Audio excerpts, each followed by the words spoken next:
Thank you so much, gentlemen, for being here. It's good to see you. We're going to kick it off with Mr. Vaught, and we have 5 minutes. I'll give you a 1-minute warning. Okay.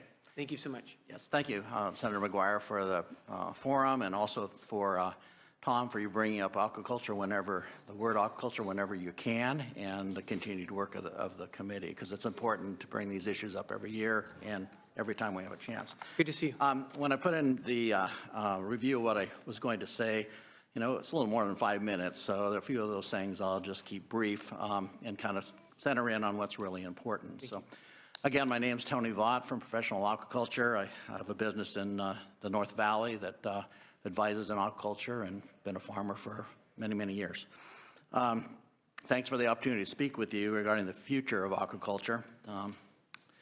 As I said, I've been a fish grower for 38 years. I'm co-chair of the Department of Fish and Wildlife Aquaculture Advisory Committee that Randy reported on, and I serve as an aquaculture advisor for public projects and private businesses. And as I sat listening this morning, you know, I think I'll get a list to you and to I'll send it to Tom on where the crossovers are of aquaculture and fisheries. We say aquaculture and fisheries in the same sentence, and there's a lot of things that we cross over, research we're doing and things that we're looking at. We need to talk more about those things, you know, like salmon and warm water. We're working on research there. There's lots of things, so I'll try to do that. I last spoke to you 2 years ago. My message was the need for proactive approach to support of aquaculture. It's important that the demand for fish is met and the growth of aquaculture is steady and responsible.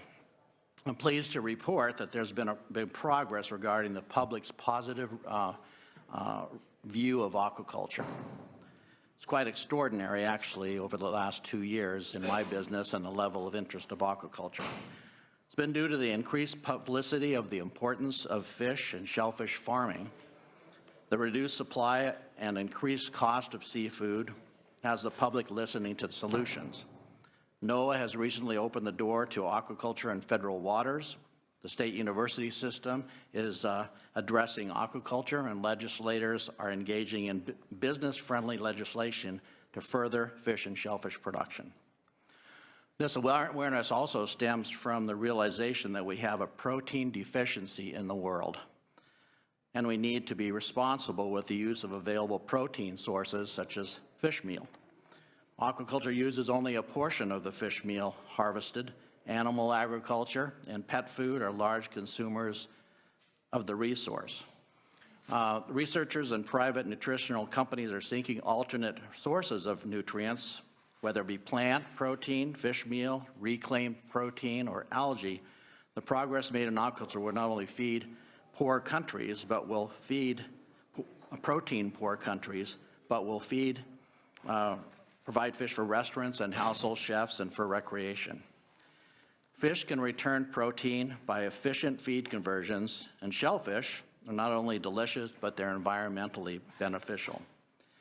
And I really feel that California is poised to lead in aquaculture research, production, and support businesses needed by fish and shellfish farmers. Let's not forget them. There's a reason the word fisheries and aquaculture are used in the same breath. Working waterfronts are essential to both capture fisheries and aquaculture.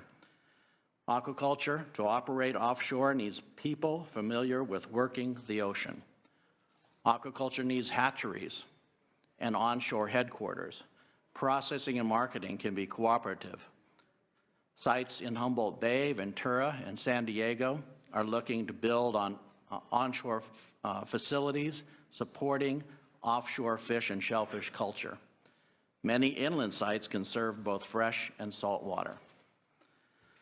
Inland aquaculture produces recreational fish important to the preservation of fishing opportunities to youth as well as adults. Trout, catfish, tilapia, sturgeon, bass, to name a few, supply the bulk of the fish from aquaculture for the table.